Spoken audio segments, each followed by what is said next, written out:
Damos la bienvenida a nuestra tradicional sesión mensual del Colegio Mexicano de Anestesiología. Y en esta ocasión, como ustedes pueden ver en nuestra imagen, pues estamos de lujo porque tenemos un invitado especial. Y esperemos que alcance todos a cubrir las expectativas que tenemos con relación al monitoreo mecánico de la terapia de guía. En una época donde el cielo ya no basta con estar tomando cada día los anestesiólogos nos vemos en la necesidad de tener un monitoreo más preciso que nos permita adelantarnos a los desenlaces y mejorar de esta manera el pronóstico de los pacientes. Bueno, antes de que yo le presente, le doy la palabra a la doctora Hortensia Ayón, que es nuestra secretaria y que tiene alguna información importante con relación a la situación. Por favor, doctor.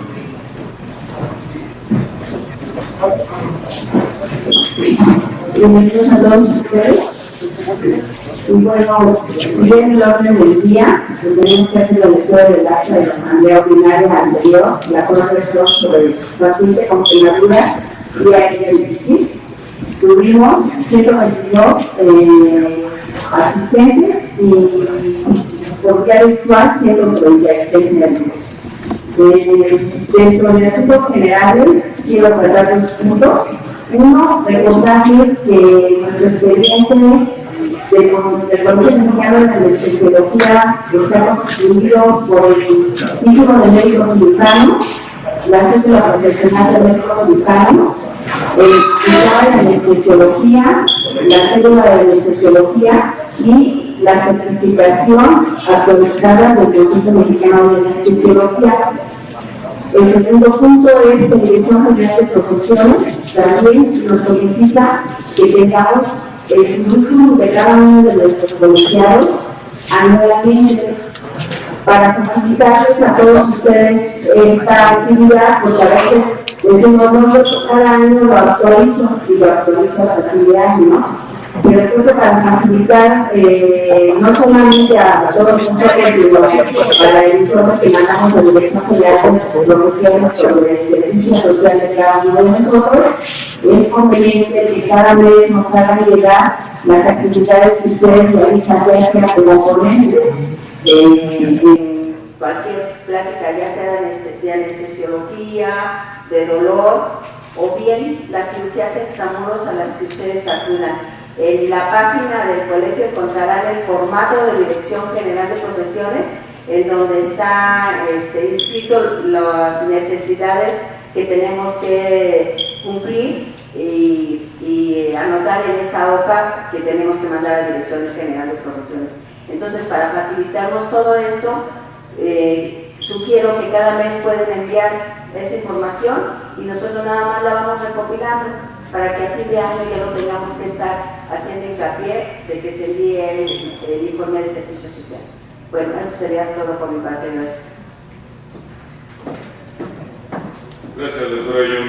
Y a continuación, nuestra tesorera, la doctora Isidora Vázquez, pues también tiene un mensaje importante para todos ustedes. Por favor, doctora Vázquez. Muy buenas noches. Nada más recordándoles que ya viene nuestro gran curso, que es importante que lo tengamos en mente, que ya están los programas en internet para que nos demos cuenta de lo rico que viene este curso. Por lo tanto, pues es importante que no esté inscrito y compañeros que sepan que no están inscritos, que aprovechen las promociones que tiene el colegio para acudir a este gran curso. Y seguimos, claro que cambian un poquito de mes a mes, entonces les recomendamos aprovechen esta oferta para que incluye inscripción, curso y anualidad. 4,400 nos está dejando en este momento para el siguiente mes, que ya es prácticamente el curso, aumentará unos 50 o 100 pesos, pero el final pues iba a estar un poquito más caro, 5,500, por eso los invito a que aprovechen esto para nuestros colegiados. Para nuestros residentes sigue estando la oferta 500 pesos. Para los colegiados que no están, para las personas que no están colegiadas o que estuvieron colegiados en algún momento y no han pagado, también se les está respetando el precio de 4.650. Y para los jubilados seguimos con el de 1.800 que hemos tenido casi todo el año promocionándolo. Entonces, pues les ruego por ahí nos hagan promoción y los invito a que pasen a inscribirse al colegio. Muchas gracias. Gracias, doctora Vázquez. Bueno, el platillo fuerte viene al final siempre. Y el doctor Eduardo Mena, él nos acompaña desde el Anderson Cancer Center en Houston, pero el doctor es de Antioquia, Medellín, en Colombia, y yo siempre destaco que en Colombia tienen una ardua tarea con relación a las actividades de epidemiología clínica. En Colombia, desde muchos años antes que nosotros, empezaron a buscar asociaciones entre los manejos transoperatorios y los desenlaces finales con la finalidad de buscar un mejor pronóstico. Así que le doy la palabra a nuestra doctora Gloria Álvarez Bobadilla para que nos haga la presentación oficial de nuestro ponente. Por favor, Gloria. Buenas noches. Sin duda, una de las puntos o piedras angulares dentro del manejo anestésico del paciente en sala de quirófanos es justamente el control hemodinámico de todas aquellas variables, ¿verdad?, que nos hacen sufrir día con día. Y no solo dentro del quirófano. Seamos honestos, la anestesiología ha ido más allá del quirófano.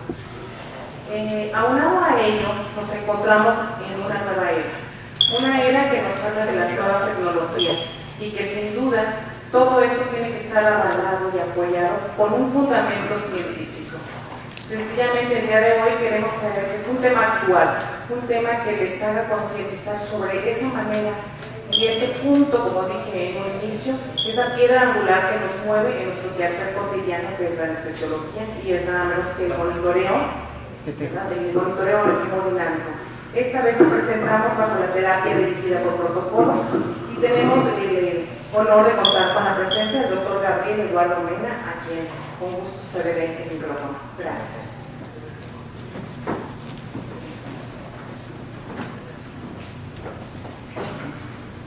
Buenas noches. Es un honor y un gran placer estar aquí con ustedes y poder compartir algo de mi experiencia en el MD Anderson Cancer Center. Quiero agradecer al doctor Castellanos por esta amable invitación, al Colegio Mexicano de Anestesiología, a Rafael, a Rosalía, a la gente líder de Edwards Life Sciences, por esta cordial invitación también. El título que escogí para esta charla con ustedes, que quería compartir, es básicamente el rol del monitoreo de la tecnología hemodinámica mínimamente invasiva y no invasiva para el manejo preciso de la fluidoterapia guiada por metas, por objetivos, en los pacientes de alto riesgo quirúrgico. ¿Por qué volar a ciegas si ya contamos con el GPS? Básicamente es lo que yo he aprendido en los últimos 10 años usando estas tecnologías. Como mencionó el doctor Castellanos, todos se acuerdan tal vez esta fotografía importante en el mundo de la anestesia, la primera anestesia por William T. Morton en Boston, donde había mucho para entender y saber la polemia del paciente y si este iba a responder o no al líquido, cómo estaba hidratado, mucho palpación del pulso, mirar las mucosas, presión arterial, ¿sí? Y hemos evolucionado en la última década allá a usar tecnología mínimamente invasiva que nos permite ver de una forma precisa la macrocirculación, la entrega de oxígeno a los tejidos, a donde es más importante, que es donde el cirujano está operando. Cómo es esa entrega, esos parámetros de flujo como el gasto cardíaco y el volumen latido, y obviamente el futuro, como pueden ver aquí, será ya mirar específicamente a la microcirculación detalladamente, donde se originan los problemas metabólicos mitocondriales. Y aquí este es un ejemplo, un paciente con sepsis media hora después, con una tecnología llamada microscopía intravital.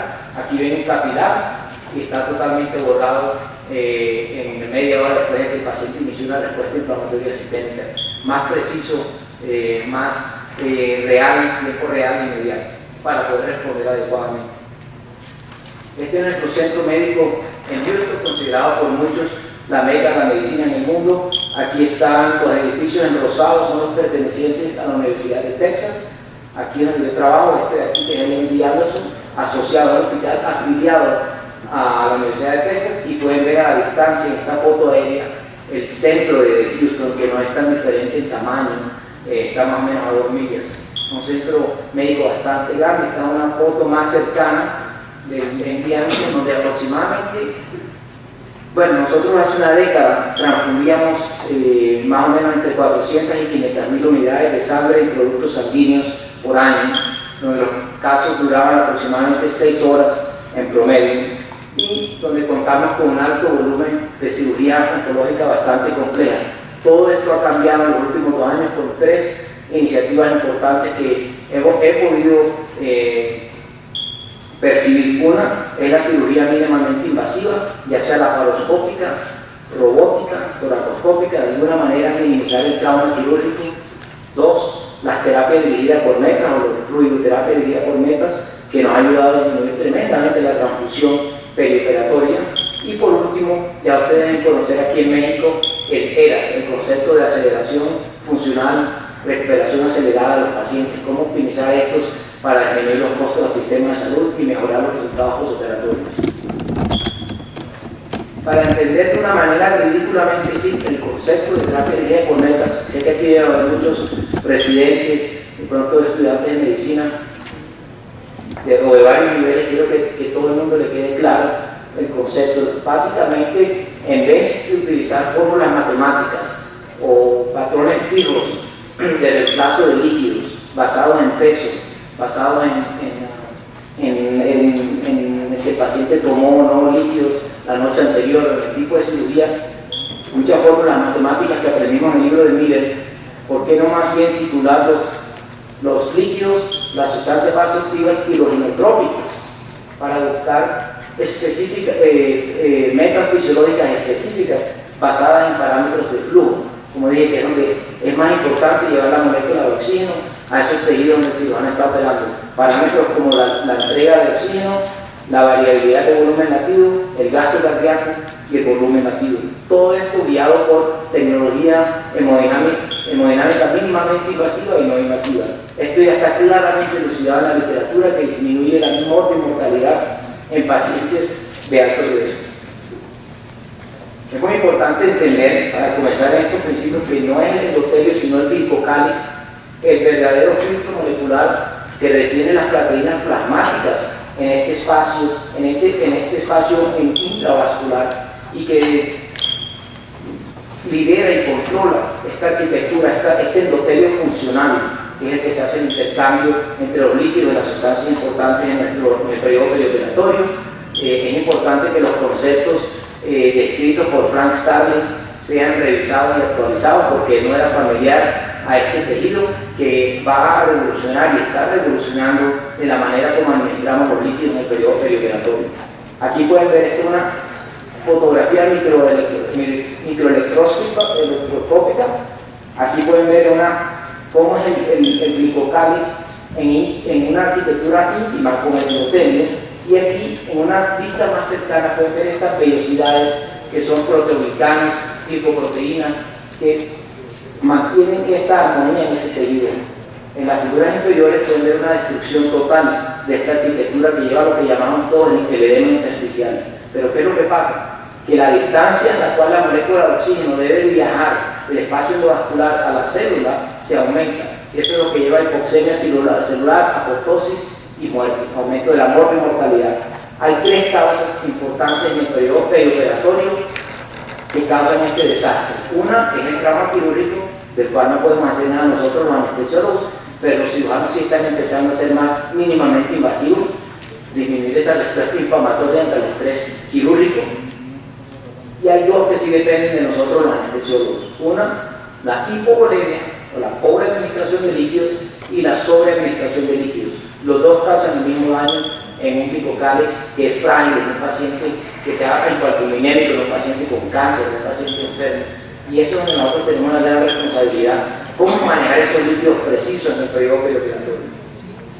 Y esto es lo que pasa, ya ha sido descrito por muchos autores. Una vez que uno permite ese estado de hipovolemia, de hipervolemia y de no manejar los líquidos perioperatorios. Hay daño al endotelio, hay una liberación masiva de inflamadores, mediadores inflamatorios como son las interleuquinas 1, 6, 10, factor de necrosis tumoral alfa, la cascada de la coagulación, factores derivados del endotelio, y todo esto ha sido claramente asociado a un aumento en la morbimortalidad en los pacientes que son llevados a cirugía electiva. Pacientes de alto riesgo llevados a cirugía electiva mayor. Todos saben el primer estudio descrito en este tema en los 80 por Emmanuel Rivers, cuando se usaba terapia dirigida por metas, inicialmente en salas de cuidado intensivo, donde los pacientes estaban bastante enfermos. Ya hemos evolucionado y hemos extrapolado este concepto a la sala de cirugía, que es lo más importante. Es totalmente diferente que en la unidad por intensivos. Como objetivos hoy, primero describir el manejo clásico, el abordaje clásico de los líquidos, como ya lo hemos visto en el libro de Miller, en la Biblia de Anestesia, donde pienso que a veces es abundante las fórmulas matemáticas, como les dije, basadas en peso y en parámetros como si el paciente tiene una cirugía de tal tipo de incisión, tantos cc por kilo, y por qué no más bien manejamos a los pacientes individualmente, sí, dependiendo de las medicinas que estén tomando, si el paciente tiene diuréticos que causan depresión del volumen intravascular, si tiene receptores de la IECA que causan una simpatectomía farmacológica, si el paciente tiene una preparación colónica. Todos los pacientes no se pueden manejar. Paciente A y B del mismo peso son totalmente diferentes. Eso hay que tenerlo muy en cuenta. Hablaré de unos conceptos erróneos que ya han sido corregidos también. Posteriormente hablaré de la diferencia entre los factores estáticos para manejar la volemia, para predecir si el paciente va a responder o no a un bolo de líquidos. Estos son los que son como una fotografía del periodo cardiopulmonar en un ciclo respiratorio cardíaco, frecuencia cardíaca, la presión de la línea arterial, CVP y la presión en cuña, versus los parámetros dinámicos que han sido comprobados en la literatura, que son muy sensibles en dejarnos saber qué paciente va a responder a un bolo con líquidos y cómo es la volemia del paciente, dónde está parado en la curva de Frank-Starling. Y estos son volumen latido, gasto cardíaco y su derivada variabilidad de volumen latido. Posteriormente, específicamente mostraré los estudios más importantes y contundentes en cuanto a fluidoterapia dirigida por objetivos, por metas, un poco de la experiencia de nosotros. Y por último, quiero recalcar un tema importante en el cual está muy involucrado y que sé que va a ser muy importante en México, que es el ERAS, que es la recuperación funcional acelerada, y donde compagina bien la parte del manejo preciso de líquidos en el periodo perioperatorio en este contexto de ERAS y un poquito hacia el futuro de la anestesia. En el abordaje clásico, como todos sabemos, al paciente se le da cierto tipo de líquidos intravenosos dependiendo del tiempo que el paciente no ha comido o tomado nada. Generalmente se siguen las guías de la ASA, las reglas de mantenimiento que todos saben, 4, 2, 1, la reposición de líquidos y de sangre, dependiendo 3 a 1 si es con cristaloides, 1 a 1 con coloides por sangre, las pérdidas gastrointestinales, la evaporación, asitis, el tercer espacio, que aquí cuestiono, como ven ustedes, la redistribución por Chapel y los colaboradores. Tiene un artículo muy importante en el 2008, estoy seguro que muchos lo han visto ya, y es que parece que el tercer espacio no existe. Es un invento arquitectónico de los cirujanos, porque hasta hoy no hay ningún estudio contundente que sea claro que ese espacio sí existe. Solo hay un espacio intravascular y el espacio extracelular, donde está el intersticio y el espacio intracelular.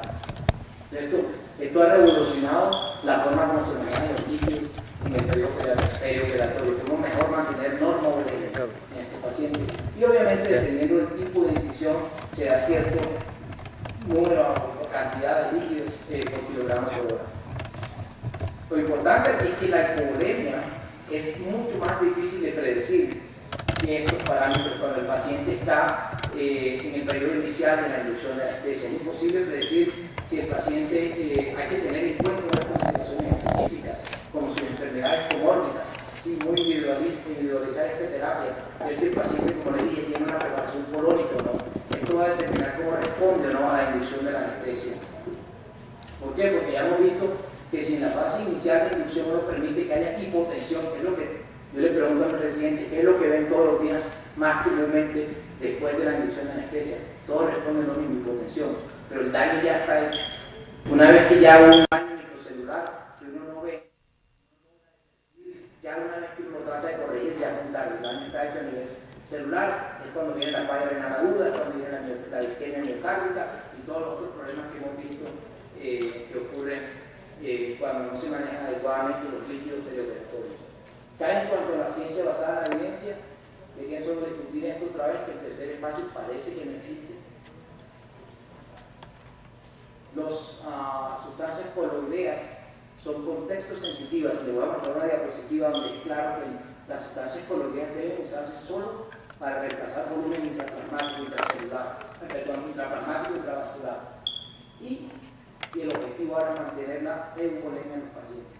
Este es un estudio interesante de Chappelle y Brown, y aquí pueden ver en esta ilustración donde los pacientes que fueron llevados a hemodilución normovolémica, o sea que se les removía cierta cantidad de sangre y se les reemplazaba con cantidades iguales de coloides, en este caso hidroxietilestatos, albúmina al 5%, estos mantenían estas sustancias casi del 100% de sus propiedades coloideas en ese glicocalis, ¿sí? Pero si a los mismos pacientes se le daba a los pacientes sin tener hemodilución normovolémica, un paciente normal como cualquiera de nosotros, se le reemplazaban los líquidos con coloides, estos se escapaban del espacio intravascular por el glicocalis. Básicamente parece que el organismo mueve ese extra sustancia coloidal redundante, pero al mismo tiempo está golpeando el glicocalis, y esto es lo que se asocia a trauma en esa área. Por eso es que es muy importante tener muy en cuenta que el reemplazo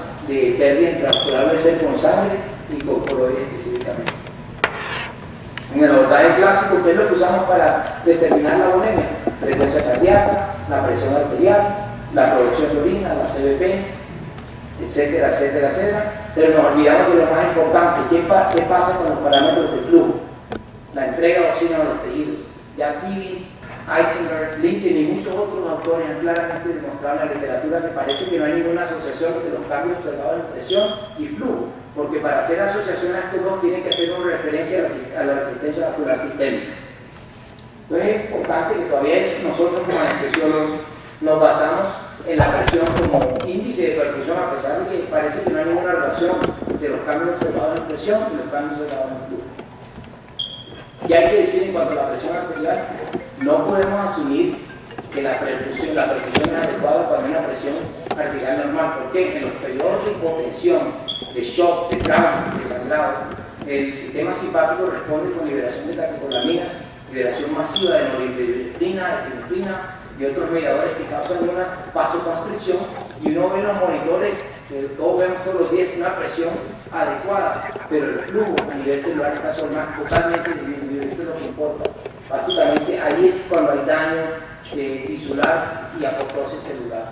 En un estudio importante por Hamilton y Davis en el 97, me pareció muy interesante porque removieron 20 a 30% del volumen plasmático en pacientes totalmente sanos, pero esto pasó totalmente desapercibido por la línea arterial. Pero a todos los pacientes se les insertó la tonometría gástrica y todos se encontró que tenían aumento de acidosis láctica y que tenían pobre perfusión a nivel lecho gástrico. Esto es muy importante y es lo que hemos podido notar en los últimos años, que básicamente esos patrones estáticos de presión no nos permiten detectar qué está pasando inicialmente en el daño. Ya es muy tarde cuando vemos que hubo un cambio en la presión arterial. Y así como me siento personalmente cuando uso los parámetros hemodinámicos, como esta cigüeña cargando a este abuelito, perdida totalmente, estoy volando a ciegas, porque el típico caso es cuando estoy haciendo una esofaguectomía, donde es una cirugía bastante compleja, donde el paciente tiene una epidural torácica alta, donde hay cambios de volumen, donde el cirujano requiere que en la parte abdominal sea un poco más liberal con los líquidos, en la parte torácica hay que ser más restrictivo, muy preciso, y en estos los pacientes donde uno tiene una línea arterial y una CBP, donde no puede uno confiar en el manejo de estos pacientes que sea muy preciso, sobre todo en esta cirugía tan compleja. Entonces el objetivo o lo principal del manejo de líquidos perioperatorios debe ser optimizar los parámetros fisiológicos de flujo en vez de seguir un protocolo predeterminado para la reposición de los líquidos. Esta es una diapositiva muy importante porque, como pueden ver aquí, el objetivo ideal es estar aquí. ¿Cómo puede mantener a los pacientes en el periodo operatorio en el estado ideal de normovolemia? En el eje X está la volemia, en el eje de la movilidad. A medida que uno se acerca o se aleja, de este estado ideal, aumentan las complicaciones por hipoperfusión o por sobreadministración de líquidos. Todos saben que cuando hay hipoperfusión sufre el lecho esplácnico, hay translocación de bacterias, se da una respuesta inflamatoria sistémica y se da el CIRS y la falla multisistémica, y cuando hay sobreadministración de líquidos hay fallas en la anastomosis, hay náusea y vómito, edema pulmonar, complicaciones cardíacas, etc. ¿Cómo mantenemos ese estado perfecto de volemia si tenemos que aceptar que la presión arterial, la CVP, la presión en cuña y la frecuencia cardíaca son parámetros estáticos que no nos dejan saber para nada dónde está el paciente en la curva de Van Starling? Esta es una curva ROC, que es una curva que van a ver mucho en los estudios científicos, que es una herramienta estadística que nos permite determinar si un examen, la tendencia es que un examen sea verdadero, positivo, falso, negativo. Y aquí pueden ver la sensibilidad de la presión arterial de la aurícula derecha y la presión en cuña pulmonar. Básicamente una sensibilidad del 50%. Básicamente es como cara y sello. Yo estando en cirugía y tirando una moneda al aire, cara y sello, y determinando si ese paciente va a responder o no a una carga de líquido, porque ya está claramente descrito en la literatura que no es sensitivo, a diferencia de la delta de presión de pulso y de la presión sistólica y de la SBB, que son altamente sensitivos en dejarnos saber si el paciente va a responder o no a una carga de líquido. Un concepto muy importante. Aquí está también una curva ROC. Como pueden ver, el área diagonal corresponde a un 50%. Entre más sea el área de la curva, mayor la sensibilidad y la precisión del examen. Esta línea diagonal corresponde a esta línea vertical. En este estudio por Perry, en la revista Chest, publicado en 2008, donde hizo 1500 mediciones de volumen plasmático y de CVPs en 188 pacientes que estaban muy enfermos en la unidad de cuidados intensivos. ¿Qué encontró? Que no había ninguna relación en cuanto a CVP y volumen plasmático. O sea que si un paciente tenía una CVP de 25, ¿sí?, podría estar totalmente hipovolémico y viceversa. No hay ninguna asociación entre los cambios elevados en presión y en flujo. ¿Qué podemos decir del catéter de arteria pulmonar? Tal vez el monitor hemodinámico más invasivo que contamos nosotros, los anestesiólogos, los intensivistas. Ya después de la muerte del doctor Swan Dance, apareció este artículo muy importante: catéter de arteria pulmonar, descansa en paz. Pero lo que han visto es que ha habido una caída significativa del uso de este instrumento bastante útil, de 5.6 por mil en el 93 a 1.9 por mil en el 2004, y actualmente está menos del 1% en nuestra década el uso del catéter de arteria pulmonar en el periodo perioperatorio. ¿Por qué ha pasado esto? Una marcada disminución de un 70-80% del uso, por dos cosas. Uno, porque hasta ahora no hay ningún estudio contundente que nos deje saber que el catéter de arteria pulmonar está asociado a disminuir la mortalidad de los pacientes y que disminuye la estadía en las unidades de cuidados intensivos. Eso no ha sido demostrado. Y dos, la invasión de la nueva tecnología hemodinámica no invasiva y mínimamente invasiva, que nos permite ver estos parámetros de una manera precisa con menos efectos secundarios en los pacientes. Para los residentes y los estudiantes de medicina, los que no saben exactamente en qué consiste esto de la SBB y estos patrones importantes que nos ayudan a determinar la respuesta a los fluidos, esto es lo que ocurre en un paciente respirando espontáneamente. En el periodo inspiratorio hay aumento de la presión intratorácica, ¿sí?, y aumento del retorno venoso de la vena cava inferior, de la vena cava superior, hacia la aurícula derecha, ventrículo derecho, y hay una desviación del septum y del interventricular hacia el lado izquierdo, lo que disminuye temporalmente el gasto cardíaco del volumen del ventrículo izquierdo, por lo cual la presión disminuye en 5 milímetros de mercurio. ¿Qué ocurre con el pulso paradoxos de Kussmaul? Es una exageración a esta respuesta, donde fue primero descrito en la pericarditis constrictiva, donde hay una disminución de 10 milímetros de mercurio en el periodo de inspiración.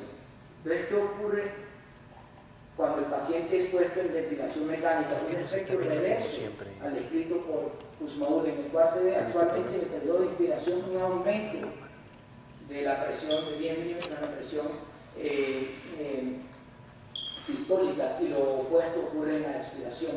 Estos cambios cíclicos que ocurren en el flujo de la aorta, en el flujo de la vena cava superior y en el flujo de la arteria pulmonar son muy relacionados al estado volémico del paciente. ¿Qué es lo que uno ve generalmente en salas de cirugía? No sé si la luz no les deja ver bien, pero aquí está este cursor y uno permite como al ojímetro determinar si el paciente necesita unos líquidos dependiendo de ese cambio de volumen nativo en la línea pediátrica, pero no nos permite calcular el porcentaje de variabilidad de volumen nativo. Las nuevas tecnologías ya nos permiten calcular eso, ya está claramente elucidado en la literatura que la SBB normal de un paciente en ventilación mecánica paralizado con un volumen corriente de 7 a 10 cc por kilo es de 13%. Si el paciente tiene una SBB de más del 13% en adelante, el paciente está obviamente deshidratado, ¿sí? Porque esos cambios en la caja torácica son más, el esfuerzo que hace contra la vena cava de la arteria pulmonar es más fuerte que el paciente que está bien administrado los líquidos, que está lleno de menos cambios y la SBB es menor. El número es 13%, pero uno no puede ver eso en la línea arterial, no hay ningún monitor que nos deje calcular eso de forma precisa. El primero en escribir esto, todos sabemos que fue Shoemaker, el cual tuvo bastantes problemas, pero pudo comprobar que la terapia deriva por objetivo reduce la mortalidad, morbilidad, duración en el hospital, complicaciones gastrointestinales, náusea, respuesta inflamatoria sistémica y el costo. Y toda la base del aumento de la presión tisular de oxígeno a nivel del lugar donde los ciudadanos están operando. Los dos estudios más importantes de hace una década en cuidados intensivos, en cirugía, TJ Danforth primero en demostrar lo valioso que es la terapia de por metas, pero ya tenemos muchos estudios que han corroborado esto. Y las tecnologías, aquí todos me imagino que tienen experiencia con el eco transesofágico. Personalmente, después de mi fellowship en anestesia cardiovascular, por 5 años me dedicaba a hacer solo el eco transesofágico, que tengo que aceptar, es tal vez el monitor más sensible en dejarnos saber el volumen de fin de diástole y exactamente medir las cavidades, pero un examen, como todos saben, que se necesita experiencia, se necesita un fellowship y que básicamente es un monitor semi-invasivo. Uno no se puede llevar el eco transesofágico de sala de cirugía puesto en el esófago hasta la unidad más intensiva. Entonces, hay otras tecnologías que han aparecido, afortunadamente las he podido usar en el MD Anderson, el Edwards, el LICO, que es el Doppler esofágico, ¿sí? El LICO de dilución de líquido, el tubo endotraqueal que nos permite determinar el gasto cardíaco, ¿sí? Máximo, y todas estas tecnologías, ya últimamente estamos usando las totalmente no invasivas. A lo que voy es que tienen bastantes oportunidades de usar estas tecnologías. Lo importante que hay que entender es que yo casi me vuelvo loco tratando de compararlas todas. Usaba 3 o 4 al mismo tiempo y el eco transesofágico, y después pude entender que todas tienen algoritmos diferentes, principios físicos diferentes. Es imposible que una sea desde el mismo gasto cardíaco que la otra. Estas son tecnologías para usar en tendencias, seguir las tendencias del paciente desde el inicio de la inducción. Aquí pueden ver este estudio de Krishni, son los que más han hecho avances en estudios epidemiológicos, estadísticos, y ellos claramente pudieron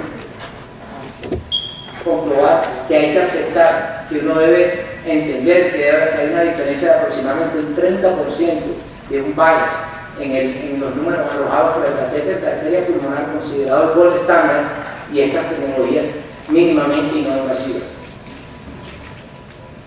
Pero lo importante es, como les dije, nos permiten detectar tempranamente dónde está el peligro y cómo actuar inmediatamente, ¿sí? y contrarrestar el problema de manera en tiempo real, de manera inmediata. Es importante tener en cuenta cuando lean la literatura también, porque se confunde uno mucho cuando ve los metaanálisis, los repasos multisistémicos, y es porque han comparado varios software de las tecnologías individuales.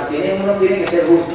Si uno hace un metaanálisis, por ejemplo, con tecnología X, tiene que ser el mismo software comparado en la última década, ¿sí? Y no mezclar los software porque todos han ido cambiando. Un ejemplo de estos es la tecnología Edwards, donde ha habido diferencia entre la primera, segunda y tercera generación. Los estudios que van a leer ahora actualmente, todos tienen la tercera generación. Creo que lo que tienen ustedes aquí en México, estoy seguro es la tercera generación, y la diferencia era esta. Lo que pasaba con estos aparatos es que aquí pueden ver cuando la resistencia vascular sistémica estaba por encima de 800 dinas, se correlacionaba muy bien con el gasto cardíaco, pero cuando había estado de vasodilatación severa, cuando la resistencia vascular sistémica era menor de 800, estos datos de gasto cardíaco eran muy dispersos.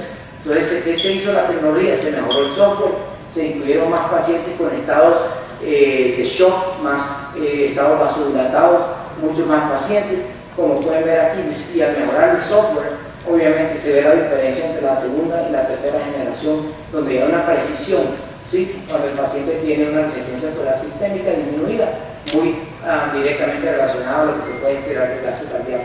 Muy importante cuando lean esto. Lo importante ya es cómo usar estas tecnologías, cómo saber que ya uno tiene que entender que la terapia de bioformetas es un hecho, cómo la usamos para mejorar los resultados postoperatorios. En este paciente obviamente sedentario, obeso, diabético, hipertenso, que va a ser situado a una cirugía electiva mayor. Estos son los pacientes que tienen gran alto de mortalidad si no son manejados precisamente. Eso es nuestra responsabilidad y básicamente nos permite saber, como les digo, dónde estamos parados en la curva de Frank Starling. Es muy fácil saber cuándo uno puede presionar el acelerador o cuándo puede uno frenar en un paciente. Un ejemplo claro,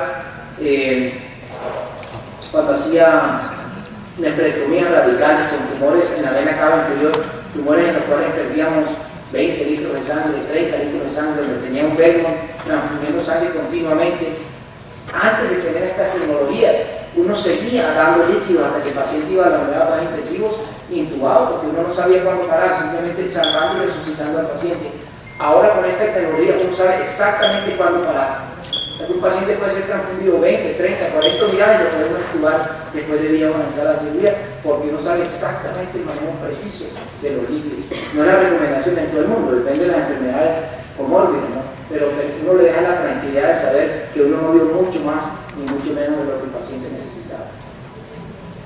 Y este es el problema que tenemos. Este es un estudio muy importante por Puri y colaboradores, publicado en el Annals de Cirugía del 2005, donde el problema es que ellos encontraron, este es el primer estudio multicéntrico prospectivo, más de 105.000 pacientes, ¿sí? Viendo qué era lo que pasaba, qué era lo que más impacto causaba a los pacientes en el periodo perioperatorio, pre, intra y posoperatorio, y sus resultados posoperatorios.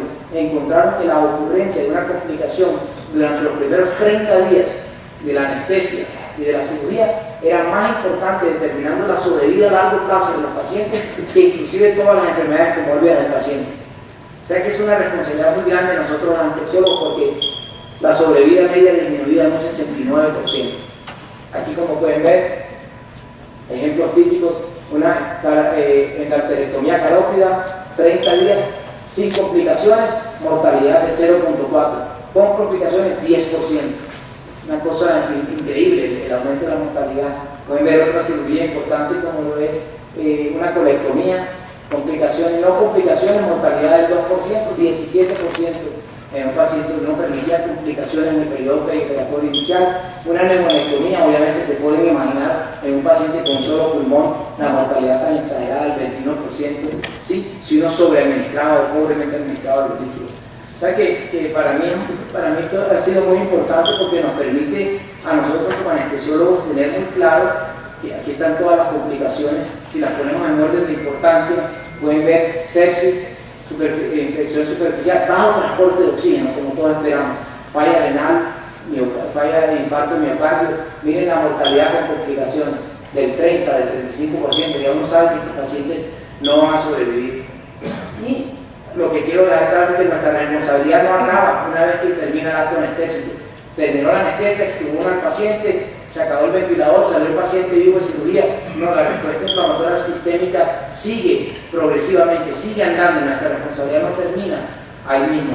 Les voy a mostrar otros estudios que nos van a dejar entender que nosotros tenemos un impacto muy importante, tan importante como el de los cirujanos, en determinar la sobrevida de nuestros pacientes a largo plazo. Este es uno de estos estudios. Andy Rhodes, un colega y amigo mío, expresidente de la Sociedad Europea de Cuidado Intensivo, tiene un estudio interesante, 106 pacientes, no fue un estudio grande, quisiera uno que hubiera sido un estudio más grande, en el cual él decidió hacer terapia dirigida, fluidoterapia por objetivos, y decidió ver cómo estaban estos pacientes 15 años después de haber hecho esto. Lo buscó en los récords médicos, un estudio retrospectivo, ¿sí? Y los comparó con el grupo control, y como pueden ver aquí, en el grupo protocolo, después de 15 años, más del 20% estaban vivos. Estos eran pacientes bastante enfermos, con enfermedades comórbidas. Aquí menos del 10% en el grupo control habían sobrevivido, o sea que tenía una sobrevida media el paciente con terapia dirigida por metas de más de 3 años. Para nosotros en MD Anderson, en una institución oncológica donde uno está totalmente expuesto todos los días a que le digan a los pacientes, uno le dice que le quedan 5 o 10 años de vida, 3 años de vida es muy importante. ¿Sí? Cualquier año que uno pueda ver a un familiar vivo es extremadamente importante para todos nosotros. Por eso es que es un esfuerzo muy genuino el que tenemos en hacer esto, mejorar la sobrevida de los pacientes. Aquí pueden ver, él decidió decir, bueno, ya sé que sobrevivieron el 20% y del otro grupo la mitad se murieron. Vamos a ver si mezclo los pacientes que tenían ninguna complicación y los que tuvieron complicaciones en los dos grupos. Inclusive, si ningún paciente tenía complicación, inclusive el grupo de terapia dirigida por metas sobrevivía más, doblaba a los grupos control. Pero esto fue lo más importante. Si un paciente tiene una elevación del segmento ST, que ustedes lo han visto todo el tiempo cuando hay hipotensión, y uno cree que lo corrige, que el daño está hecho, se liberaron ya las troponinas y todo esto, estos pacientes todos estaban muertos después de 7 años. Ni siquiera 7 años, mientras que los otros seguían la curva de sobrevida. Los que tenían una complicación renal, que se sube la creatinina, que hay una falla renal aguda después de cirugía, porque permitimos hipotensión, hipovolemia, después de 5 años no había ningún paciente que sobrevivió. Los otros todos estaban vivos porque no tenían complicaciones. Así que es una responsabilidad muy importante para nosotros, para los futuros líderes en anestesia aquí, los que están en su residencia y en su escuela de medicina. Este es un resumen de todos los estudios que hay en la última década, los más importantes, de terapia dirigida por metas, y todos claramente favorecen a la terapia dirigida por metas comparado con el grupo control. ¿Sí? Este es el clima de los primeros estudios, porque donde más hay controversia en cuanto al manejo de líquidos perioperatorios es en los cirujanos colorectales. Ellos todavía no se ponen de acuerdo de qué es liberal y qué es conservador. Entonces nos confunden a nosotros más los anestesiólogos.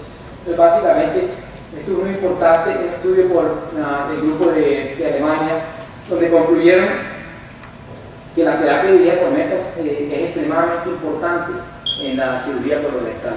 Y ya actualmente se están usando algoritmos, protocolos, de los cuales voy a compartirlos con ustedes. Sé que aquí no hacen cirugía cardíaca, tengo entendido, pero en otros centros sí.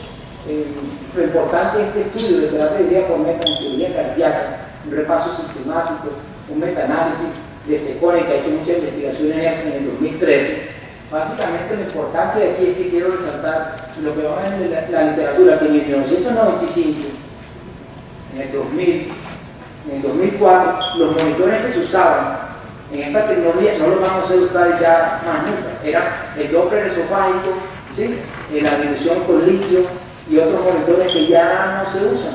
¿Sí? Ustedes lo que van a ver ahora es la tecnología moderna, como son el Pico, ¿sí? El Litco, el Edwards, y personalmente les diré y seré muy honesto con ustedes cuál es por el mío en la preferencia, cuál es yo veo la mayor precisión y mejor diferencia para mejorar el pronóstico de los pacientes. Como pueden ver, es importante cuando leen estos RCTs, 4.986 estudios, 699 pacientes, todos encuentran lo mismo, que hay una disminución en la estadía de cuidados intensivos y una disminución intrahospitalaria. Hay que aceptar que la disminución intrahospitalaria no es lo más importante, porque obviamente esto es multifactorial. Esta es una de las peleas que hemos tenido en los Estados Unidos, en Houston, porque tienen que entender, y todos sabemos que la duración intrahospitalaria no solo depende de la terapia dirigida por metas, hay muchos otros factores, pero se está volviendo muy importante ahora que está la gente muy metida en el ERAS, donde el sistema de salud está muy frágil, y donde la estadía en el hospital sí va a ser importante que sea tomada en cuenta, porque va a ayudar a que las instituciones hagan más dinero y eviten más gastos. Obviamente los pacientes de terapia de día por metas, aquí pueden ver en la cirugía cardíaca, esto es muy importante, en el grupo de mortalidad, si uno miraba la mortalidad de cirugía cardíaca específicamente, no hubo mucha diferencia en los pacientes que fueron expuestos a terapia de día por metas, pero les voy a explicar por qué, por lo menos estudios, porque estos estudios son hechos en centros de nivel 3, centros especializados en cirugía cardiovascular, donde hay mucha experiencia de los cirujanos cardíacos, de los anestesiólogos cardiovasculares, y donde obviamente eso tiene que ver en disminuir la mortalidad, en interpretar la data muy bien. Pero lo que sí fue muy claro, independientemente, es que la morbilidad, las complicaciones, las arritmias, del edema pulmonar, sí, el infarto y miocardio sí fue muy disminuido, y obviamente la duración intrahospitalaria también disminuida a medida que los pacientes les iban mejor. ¿Qué hay en cuanto a la terapia de día por metas? Esta tal vez es una de las diapositivas más importantes, porque yo personalmente uso terapia de día por metas en todos los pacientes, pero no es lo mejor, porque yo lo uso porque es lo que me he acostumbrado a usar en mi institución. Pero ya es claro que vean esta diapositiva, porque la terapia de día por metas es más efectiva en los pacientes de alto riesgo, lo que ustedes esperan que tenga una mortalidad mayor al 20%. El paciente sano que va a hacer una cirugía normal no se va a beneficiar de la terapia de día por metas. Eso es muy importante en este estudio. 32 RCTs desde el 88 al 2011, más de 2.800 pacientes. La conclusión es: el grupo primero, mortalidad de menos del 5%, que en este grupo, sí, no hubo diferencia entre si se usaba terapia de día por metas o lo que se le diera la gana de hacer en el manejo líquido. ¿Sí? En el grupo de mortalidad, menos del 20%, del 5 al 20%, no hubo diferencia significativa, pero en el grupo que tuvo más del 20% de riesgo de mortalidad, muchas enfermedades tumorales, cirugía grande, cirugía extensiva, estos sí se beneficiaron de la terapia de día por metas. Y eso es lo que quiero que quede muy claro, y lo cual hablaré más adelante. En el ERAS no he podido encontrar el beneficio actual de la terapia de día por metas. Más adelante les explicaré, pero quiero que se vayan metiendo en la cabeza que hace sentido, porque ya el paciente en ERAS está mejor hidratado, ya no llega hipovolémico a la sala de anestesia, a la sala de cirugía, ya no le dan preparación colónica, lo dejan tomar líquidos hasta 2 horas antes, entonces ya no ve ya usa una anestesia total intravenosa, menos impacto hemodinámico. Por eso es que ahí no se ve el efecto, pero en los pacientes de alto riesgo es muy importante tener en cuenta, y como pueden ver, ahí no se ve muy bien en esta diapositiva, pero en los pacientes de alto riesgo mejoró la sobrevida comparado con los pacientes de menor riesgo cuando son expuestos a terapia de día por metas. ¿Qué hay en cuanto a las infecciones? Ya sabemos que a pesar de que usamos antibióticos profilácticos, a pesar de que se usa un ambiente estéril en salas de cirugía, todos sabemos eso, a pesar de que el trauma quirúrgico es menor, ¿sí? A pesar de que todas estas cosas, todavía existe un 20% de infecciones en el sitio quirúrgico. Nadie ha podido entender, parece que hay una asociación en la forma como manejamos los líquidos en el periodo perioperatorio, como les mencioné, el ricocálice, ese trauma al endotelio, al ricocálice, a los tejidos, es lo que causa esa isquemia, esa hipoxemia que lleva un momento a las infecciones.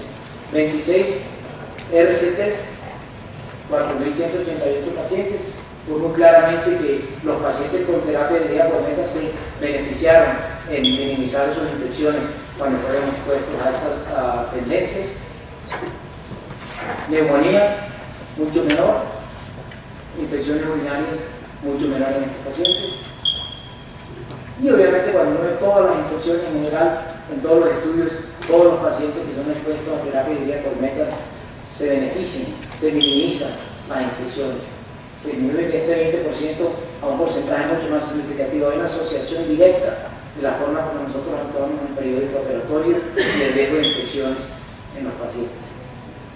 Este es otro estudio interesante, más reciente, 2015, donde vieron cuál fue el estado prospectivo, 10 años, decidieron ver, bueno, cuál es el impacto de los líquidos perioperatorios en el WIPO, en los procedimientos con WIPO. Vieron que encontraron 42% de los pacientes presentaban un problema con anastomosis. Y hay dos cosas que causan esto: hipoperfusión y sobreadministración de líquidos. Pero lo más importante es que los pacientes que tenían complicaciones perioperatorias eran los que tenían un balance positivo en este grupo en el día 0, 1 y 2, que son los que vemos nosotros como anestesiólogos y cirujanos. Pero los que más tuvieron aumento de mortalidad fueron los que tuvieron un balance positivo de líquidos en el día 0. Es totalmente dependiente de nosotros los anestesiólogos. Eso no depende del cirujano. Nosotros somos los que bombardeamos a los pacientes con líquidos. Ese primer día 0 es culpa de nosotros. Y estos fueron los que tuvieron más aumento de mortalidad en este estudio prospectivo de pacientes con líquidos. Muy reciente ese estudio. Este otro, simplemente quiero resaltar la importancia de que fue comparar la variabilidad de volumen latido usando la tecnología FlowTrack y video, lo que llaman aquí el EB1000, en los pacientes con cirugía hepatectomía, sí, en los pacientes que hicieron en este estudio los mantenían con una CBP baja, menos de 5, y al mismo tiempo los conectaban a optimizarse con tendencias hemodinámicas y de fluido. El objetivo era ver la movilidad a 30 días. ¿Qué es lo importante de este estudio prospectivo? Básicamente que los pacientes que tenían terapia dirigida por metas tenían menos administración de líquidos que los pacientes en los cuales la CBP era menor de 5. Volvemos a lo mismo que había dicho, la CBP no es un parámetro estático, a pesar de que sea 5, el volumen puede estar exageradamente alto, como en el estudio que le mostré de Paul Merrick en los pacientes enfermos. Y esto es muy importante porque esto es un estudio relativamente reciente y permite entender, ya en nuestra institución cambiamos. Los cirujanos los pudimos convencer de que para cirugía de hígado y de hueco no usamos CBP más. Nosotros solo usamos monitoreo hemodinámico mínimamente invasivo. EB1000 o listo, pero ya se abandonaron las CBPs hace 7 años. Este es otro estudio simplemente para resaltar en una cirugía tan invasiva. No sé si aquí hacen, por cierto, pues, yo quiero que esto sea didáctico, que podamos hablar en grupo. Si alguien tiene una pregunta, levante la mano, si algo no queda claro. Pero quiero preguntarle, ¿ustedes hacen cirugía citoreductiva hipertérmica, quimioterapia hipertérmica?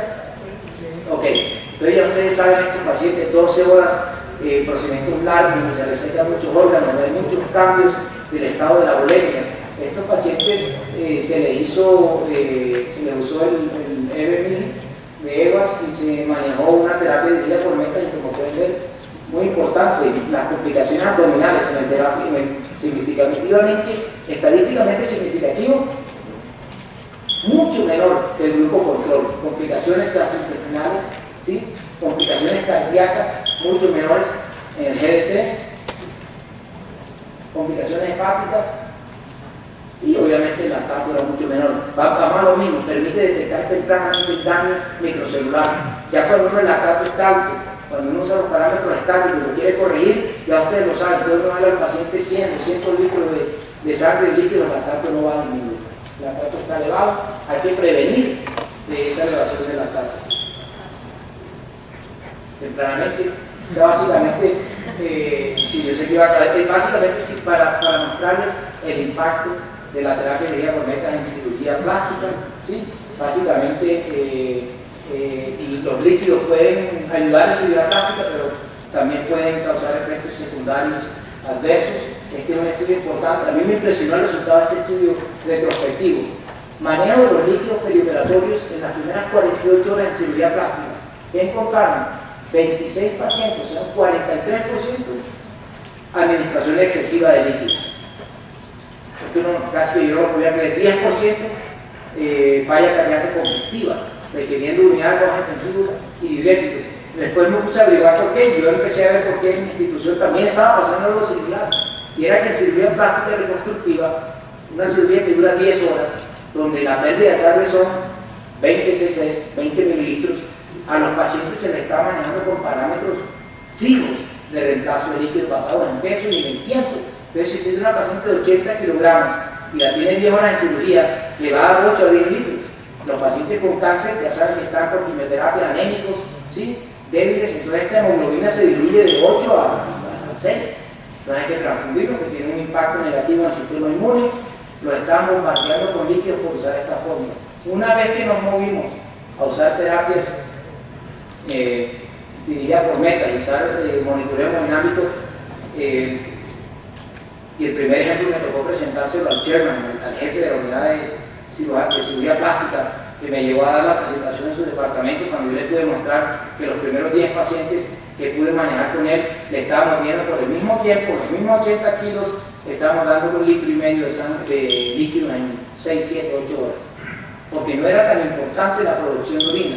Todos sabemos que la producción de orina disminuye durante el estrés quirúrgico porque se libera la ADH y otras hormonas que causan disminución. Eso no es algo que nos determine saber si el paciente va a estar respondiendo a líquido o no, si va a tener falla renal o no. ¿Sí? Lo importante es saber que en los parámetros que yo le había puesto y que teníamos, podíamos ver que un gasto cardíaco era totalmente normal y un volumen latido para ese paciente. ¿Sí? Si el gasto cardíaco era 4, lo manteníamos así, entre 4 y 5, ¿sí? Y no había que darle, entonces que encontramos que los pacientes no estaban hemodiluidos, no había que transfundirlos, un efecto bastante benéfico en nuestra práctica. Este es otro ejemplo de un estudio en el 2010, en el cual que hace que un flap, estos flaps grandes que se hacen a nivel de cirugía plástica reconstructiva de cabeza y cuello, que sea exitoso o que sea una pérdida. Mire, uno de los patrones más importantes, más de 7 litros de administración de líquidos intraoperatorios, que es lo que vemos muy comúnmente. Otro estudio solo de cáncer de cabeza y cuello, los factores que encontraron más asociados a daño del flap, hemoglobina menos de 11, como ya sabemos, transfusión, daño inmunológico y obviamente, como ya sabemos todos, administración excesiva de cristaloides, que es la práctica común que todavía se ve en los Estados Unidos inclusive, ¿no? Pero hay que empezar a modificar eso, a ver cómo podemos causar un impacto positivo en nuestros pacientes. ¿Y qué es lo que pasa con la transfusión y el cáncer? ¿Sí? Que básicamente estos pacientes están anémicos, los diluye uno, los confunde, y este es el estudio de la base de datos de los cirujanos, que tiene una base muy rigurosa, muy bien organizada, más de 20.795 pacientes, en los cuales 58.8% fueron transfundidos. ¿Qué encontraron? Que la transfusión se asoció a todo aumento de las causas de mortalidad y independientemente a la mortalidad asociada al cáncer, a la recurrencia por metástasis, a la infección postoperatoria y a la reintervención quirúrgica. Eso depende de nosotros los anestesiólogos, porque, vuelvo y repito, los cirujanos han trabajado duro en refinar sus técnicas quirúrgicas y hemos visto una disminución del sangrado quirúrgico. ¿Sí?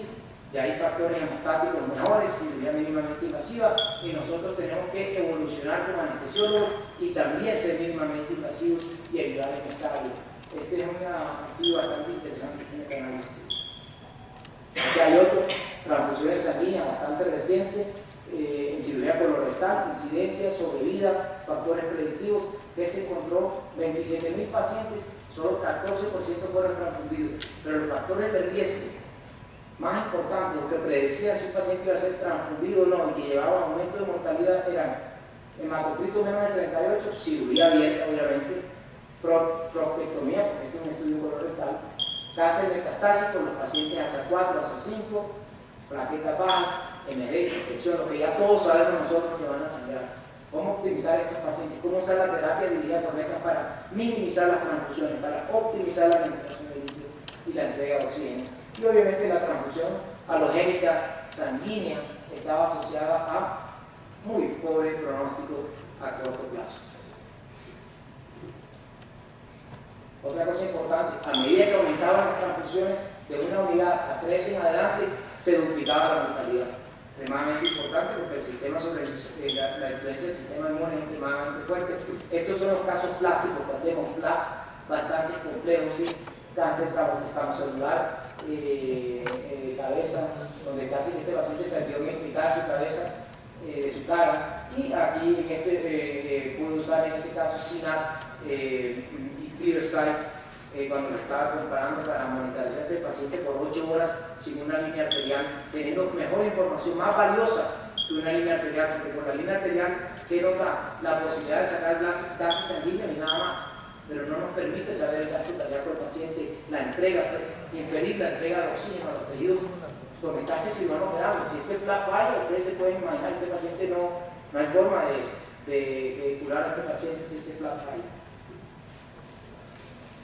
Otros cirugías reconstructivas, usando la tecnología mínimamente invasiva, podemos actuarlos al final. A una década anterior, antes no podíamos actuarlos, si iban intubados a la sala de cirugía, estaba el flap bastante edematizado, no queríamos que los pacientes se movieran, ya ven que el paciente responde más rápidamente. Además de esto, utilizándolo con ERAS y con obviamente anestesia con menos opiáceos y anestesia total intravenosa, como mostraré más adelante, un fino balance de los líquidos perioperatorios. Para terminar, quiero compartir un poquito de lo que estoy trabajando en mi institución, liderando en la recuperación acelerada después de cirugía. Esto va a ser muy importante para ustedes en México, pero quiero mostrar la importancia de la asociación de esto a la terapia de guía por metas y cómo puede funcionar o no en los pacientes de alto riesgo. Esto es lo que ocurre durante la estadía de un paciente en el periodo perioperatorio, en el eje X, los días, semanas, el tiempo, en el eje Y, la capacidad funcional. Durante la cirugía tradicional, cirugía abierta, trauma masivo, liberación de catecolamina, bombardear a los pacientes con líquidos, no hacer las cosas precisas, opioides, anestésicos inhalados al máximo, esto es lo que ocurría. La recuperación del paciente se demoraba días a semanas, inclusive meses, en volver otra vez al paciente a poder caminar, a poder estar fuerte, porque eso no lo vemos nosotros como anestesiólogos, eso lo vemos cirujanos, la gente de fisioterapia. Y este término lo inventamos en nuestra institución, el RIO, que es el retorno a la terapia planeada, a la quimioterapia. O sea que si uno puede demostrar que por cirugía mínimamente invasiva, por analgesia multimodal, por ERAS, por terapia dirigida por metas, minimizamos el tiempo que nuestros pacientes duran en el periodo de recuperación, estos pacientes tal vez pueden venir más rápido a recibir quimioterapia o radioterapia. Nuestros mismos familiares pueden recibir, en vez de tener que esperar meses para estar en un estadio cardiovascular estable, pueden recibir quimioterapia más tempranamente. Esto es lo que queremos ver a largo plazo, si vamos a aumentar, a mejorar la sobrevida en los pacientes de alto riesgo. Estos son los componentes de ERAS, ya todos lo han visto en muchas charlas. Hay componentes pre, son avenidas intra y postoperatorios. En el periodo intraoperatorio quiero resaltar que la terapia de guía por metas es fundamental. Los líquidos aquí pueden ver por qué para nosotros en una institución oncológica es tan importante minimizar la respuesta inflamatoria. En este eje X es el periodo perioperatorio y en el eje Y el riesgo de micrometástasis. Ya está elucidado en la literatura, en Yahoo y otros, claramente demostrado que existe un aumento significativo en el riesgo de metástasis perioperatorias en el periodo intraoperatorio. ¿Por qué? Es un ambiente proangiogénico, hay liberación de células cancerígenas por el cirujano en la manipulación, pero desde el punto de vista de anestesia hay inmunosupresión. ¿Por qué? Por los anestésicos inhalados causan inmunosupresión y los opioides han sido claramente marcadores de un efecto negativo en las células asesinas naturales. Los líquidos en excesivo dañan el mitocondrio, como le dije, y empeoran esto porque aumentan la respuesta inflamatoria, la liberación de interleuquinas, mediadores inflamatorios que aumentan la muerte y mortalidad en los pacientes de alto riesgo. Esto fue tan importante para nuestra institución que ya el liderazgo nos permitió hacer una visión que podemos presentar al resto del mundo y en cual ya es por medio de ciencia basada en la evidencia.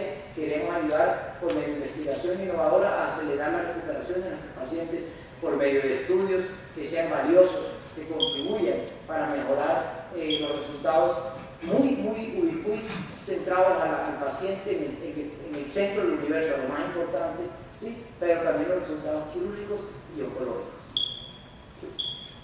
Ya tenemos básicamente iniciativas en todas las subespecialidades veleras, con terapia de guía por metas, con protocolos, colorectal, cirugía de hígado, quimioterapia hipertérmica, torácica, en la cual yo estoy muy involucrado, ginecológica, urológica y cirugía plástica, y acabamos de incluir la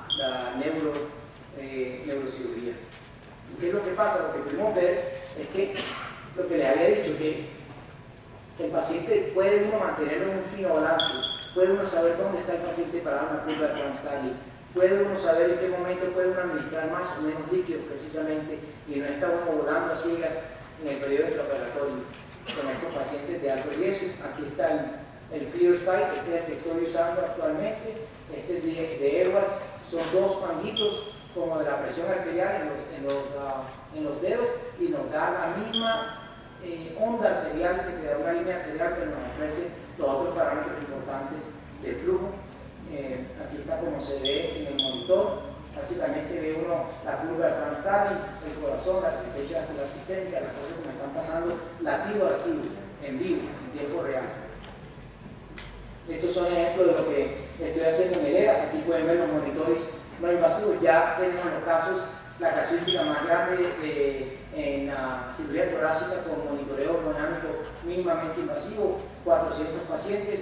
Estamos revisando los datos, pero prometo tratar de presentárselos cuando venga la próxima vez, ojalá en junio.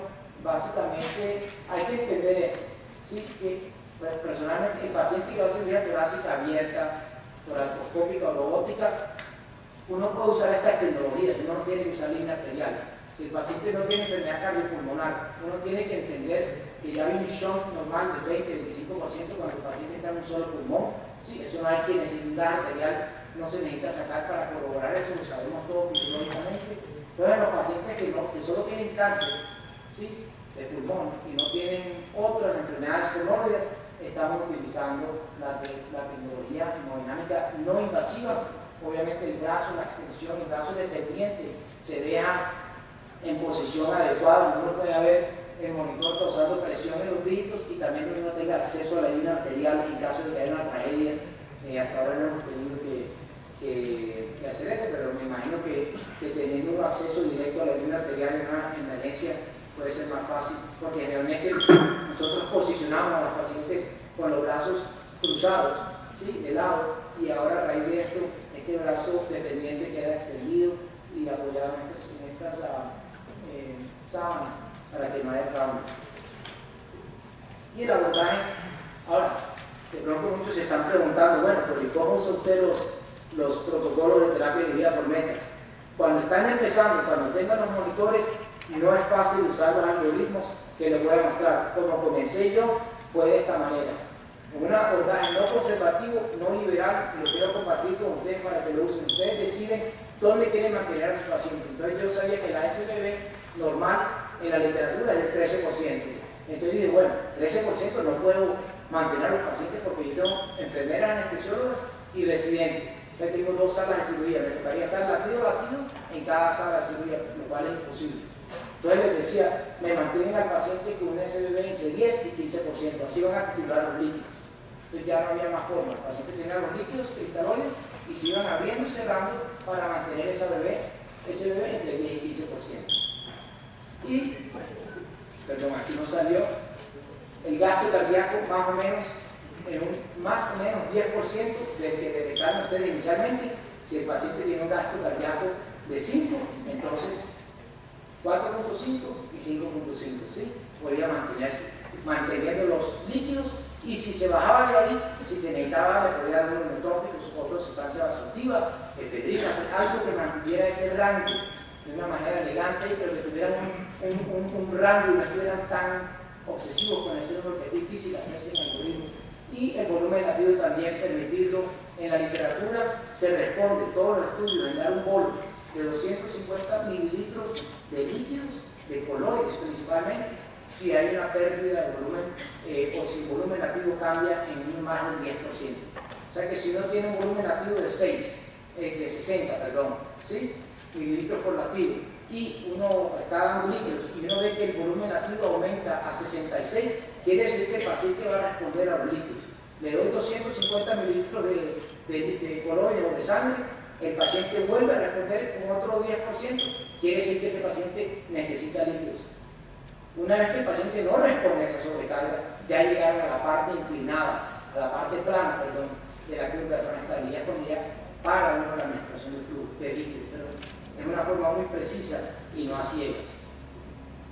Aquí está un ejemplo, muchos se están preguntando, pero bueno, ¿qué pasa en cirugía torácica? Porque nosotros usamos ventilación protectiva, donde el volumen corriente es de 5 cc por kilo, y como les dije anteriormente, la SBB sensitiva, cuando el volumen corriente es de 7 a 10 cc por kilo, un paciente paralizado, nos permite determinar si el paciente va a responder o no a líquido, y que es bien sensible esa variabilidad del volumen lativo. Entonces yo decidí hacer un estudio en el Anderson, ya lo publicamos en la Sociedad Europea de Anestesia el año pasado, ¿sí? Y la buena noticia es que pudimos concluir que la variedad de volumen latido se mantiene sensible en el paciente que tiene una ventilación de protección pulmonar con un volumen corriente de 5 cc por kilo, que era el temor de nosotros, porque entonces pensábamos que como tenemos menos volumen corriente, no iba a causar esa presión sobre la aorta, la arteria pulmonar y la vena cava. Pero básicamente no hubo ninguna diferencia, o sea que cualquiera de ustedes puede usar en cirugía torácica estas tecnologías para guiar los líquidos perioperatorios en sus pacientes sin problema. Estos son los algoritmos, que los que me escriban un correo electrónico, con mucho gusto se los dejo. No son fáciles de implementar, pero son una guía donde tenemos unos algoritmos que diseñamos para el periodo intraoperatorio y para el periodo postoperatorio, que se clasifica al paciente de tal riesgo, se le da esto y ya uno ve lo que es verde y amarillo como un semáforo. Verde se maneja con líquido, amarillo hay que pensar en otras cosas, y rojo ya cuando viene goteo de glutamina, epinefrina, pero lo que nos hemos dado cuenta es que si uno mantiene esos parámetros, como les dije, ese debe entre 10 y 15%, gasto cardíaco más o menos al 10% del inicial, casi nunca uno tiene que llegar acá, y sobre todo en ERAS. No le da uno la posibilidad de responder hasta uno tenga que llegar con los trópicos, como ocurría, o como les ha ocurrido a ustedes muchas veces en la unidad más intensiva, donde los pacientes están extremadamente vasodilatados. Esa es otra situación. Eso sí está todo el tiempo aquí, en este momento donde hay que dar goteos de vasopresores y de inotrópicos. Hay que reconocer, para terminar, que, vuelvo y repito, los cirujanos han hecho su parte y ya está claramente demostrado que, y tenemos la data, que los resultados de sobrevida mejoran con cirugía mínimamente invasiva, cirugía robótica, laparoscópica, toracoscópica, disminuir las complicaciones. En pacientes con cáncer de pulmón, estadio 1 y estadio 2, disminuir las complicaciones en un 50%, complicaciones cardíacas, fibrilación auricular, edema pulmonar, neumonía y falla renal aguda. Nosotros también tenemos que evolucionar, y lo que hemos hecho es cómo hemos modificado en ERAS la práctica de la terapia de vía por meta y cómo podemos nosotros ayudar a esto en anestesia. Este es el cambio que hemos hecho. Antes era la discreción del anestesiólogo, ahora estamos usando anestesia total intravenosa, por lo que le dije, por el riesgo de cáncer y aumento de metástasis con los anestésicos inhalados, ¿sí? Veíamos más hipotensión, no sé cuál sea su experiencia aquí en México, pero personalmente cuando se hace la inducción y los gases, uno veía una hipotensión, una vasodilatación más severa, que tocaba responder con fenilefrina y efedrina o cualquier otra droga, mientras que con anestesia total intravenosa con propofol y desmetomidina o ketamina, el paciente se mantiene totalmente hemodinámicamente estable. ¿Quiénes hacen aquí anestesia total intravenosa? Okay. ¿Usted ve más estabilidad hemodinámica o no, comparado con la anestesia general con volátiles o igual? No mucha diferencia, igual. Okay. La otra parte, no epidurales, nos movimos de las epidurales porque estábamos viendo que en cirugía torácica la epidural puesta por nosotros los anestesiólogos es excelente, pero ustedes saben que si uno pone una epidural a nivel de T5, T7, la hipotensión, la simpatectomía es severa.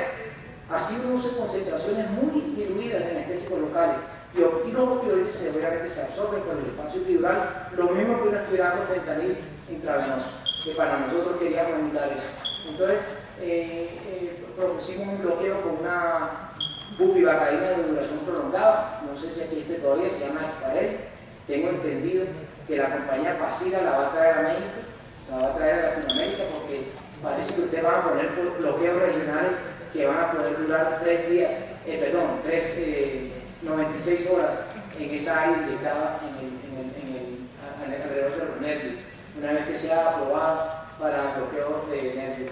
Antes los líquidos se daban como al gusto del anestesiólogo, ya usamos estos protocolos que les mostré, estos algoritmos, y la otra cosa importante es que mantenemos lo que les había dicho, unos parámetros fijos. Antes siempre se daba lo que quisiera el anestesiólogo, y después de la cirugía lo que nos pasaba era lo siguiente: cuando usábamos la epidural torácica, era que el paciente lo manteníamos bastante deshidratado para prevenir el edema contralateral del pulmón cuando uno tiene una neumonectomía, por ejemplo.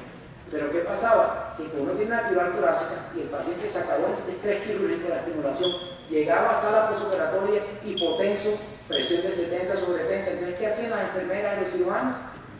A bombardearlo con líquidos, que es lo que uno no quería, y dos, a pararlo epidural para el dolor, que es lo otro que uno no quería, y pasaba, la epidural bajaba, el paciente tenía dolor, entonces le daban opioides. Una cascada, lo que llaman un roller coaster, una montaña rusa que no nos daba ningún beneficio a los pacientes. Por eso tuvimos que cambiar la práctica.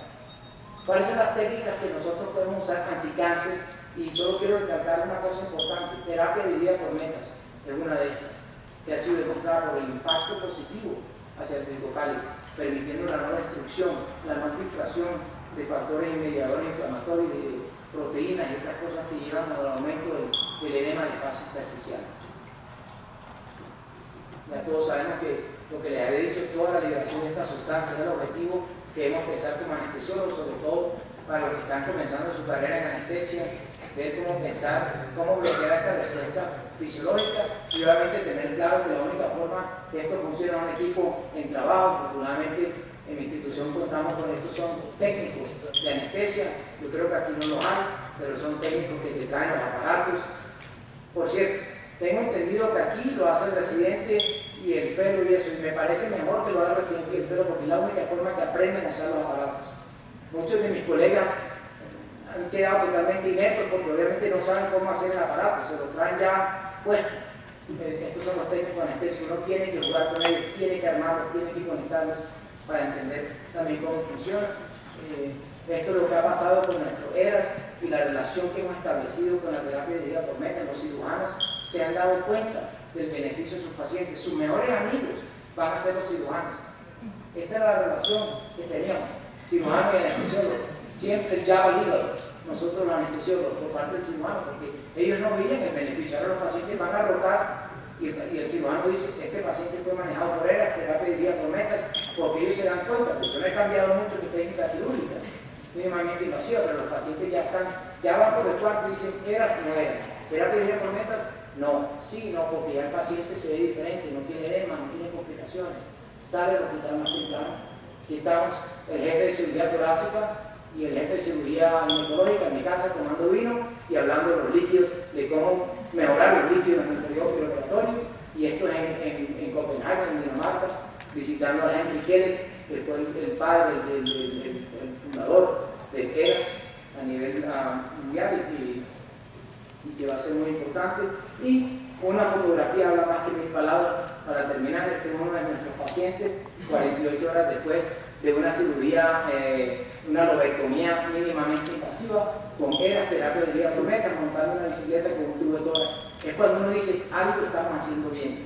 Ahí es cuando los ciudadanos dicen: aquí está pasando algo fenomenal, que tenemos que tener en cuenta que los anestesiólogos son parte de, y que van a entender la importancia que nosotros tenemos en mejorar la sobrevida de este paciente. Este paciente le va a ir muy bien, es obvio. Ojalá no se enrede con el tubo de tórax en la bicicleta. Seguro le va a ir muy bien. Muchas gracias por su atención.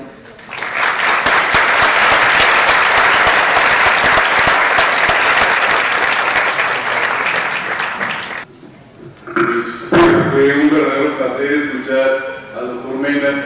Como decía yo desde el inicio, indiscutiblemente que el manejo anestésico está influyendo en el pronóstico de los pacientes, y como he sostenido desde hace varios años, es fundamental que nosotros abramos las puertas de recuperación, las puertas del quirófano, sigamos con los pacientes y conozcamos los resultados finales. A veces las variables que medimos en recuperación no nos permiten medir todo el impacto. Creo que es fundamental hacer estudios de seguimiento, y les decía yo que en Colombia tenían esa cultura del enfoque epidemiológico clínico, donde lo que haces básicamente es ver qué resultados tuve en el posoperatorio y esos resultados a qué se asociaron de mi manejo. Y si descubrimos factores de mal pronóstico, los vamos a ir atenuando.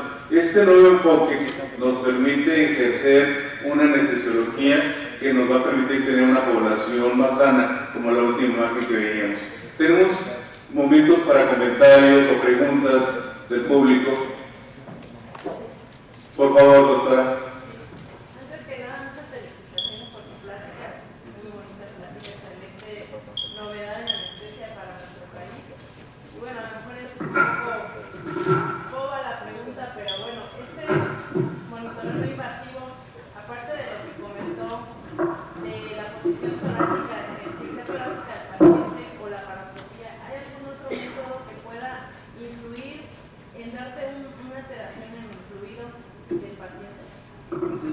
Bueno, primero que todo, gracias por tus palabras.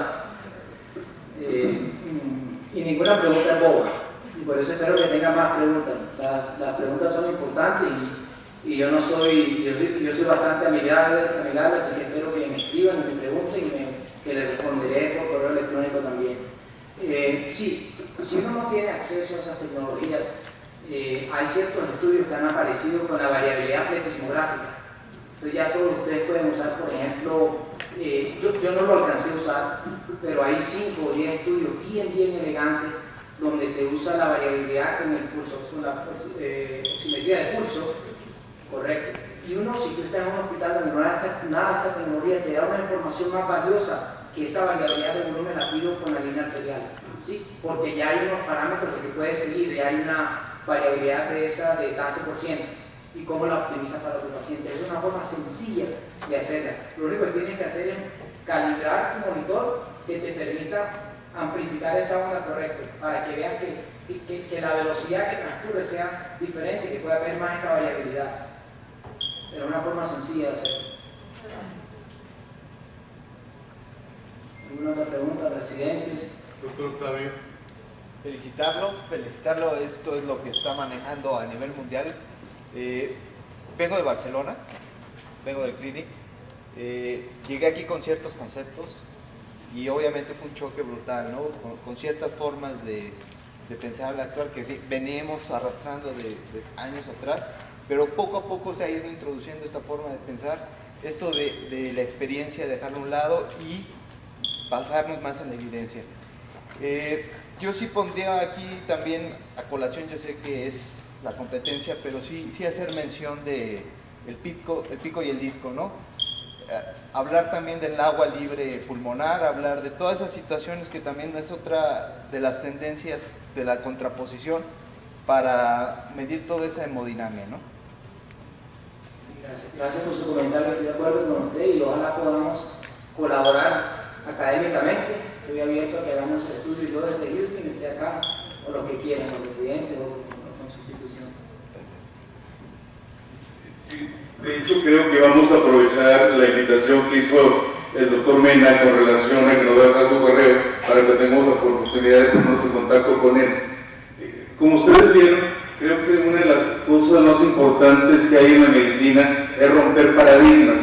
Y ahorita lo acaba de mencionar Octavio, cuando él regresa después de hacer un adiestramiento en el extranjero, se enfrenta a la resistencia al cambio, pero sobre todo cómo se fue convenciendo a la comunidad con base a los resultados. Y ahí sí yo le agradezco a Rafael, Rafael Vargas, que siempre estuvo con nosotros apoyándonos e insistiendo en los trámites administrativos para que lográramos nosotros tener el monitoreo adecuado de los pacientes.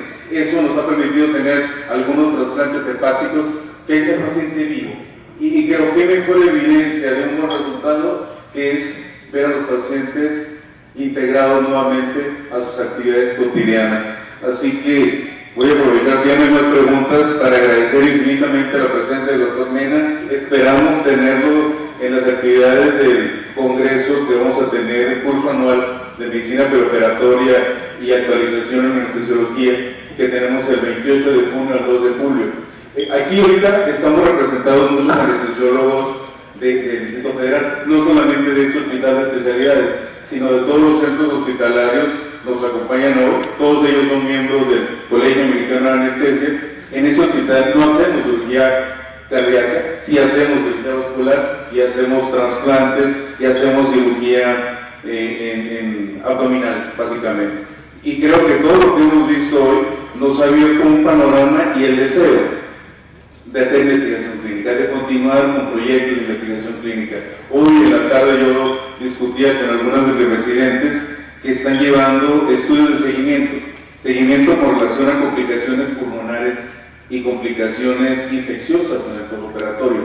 Y la única manera es seguir a los pacientes y establecer esos enlaces con los servicios quirúrgicos para enterarnos de qué paciente se complicó. Si nosotros solamente vemos la escala Andrete, no vamos a tener un resultado final que nos permita modificar nuestras técnicas anestésicas. Así que le pido a la doctora Gloria que le entregue el reconocimiento de ustedes. Un aplauso para el doctor Mena. empezar para brindar, creo que hay suficiente vino para que brindemos por esta charla. Que tengan una excelente noche.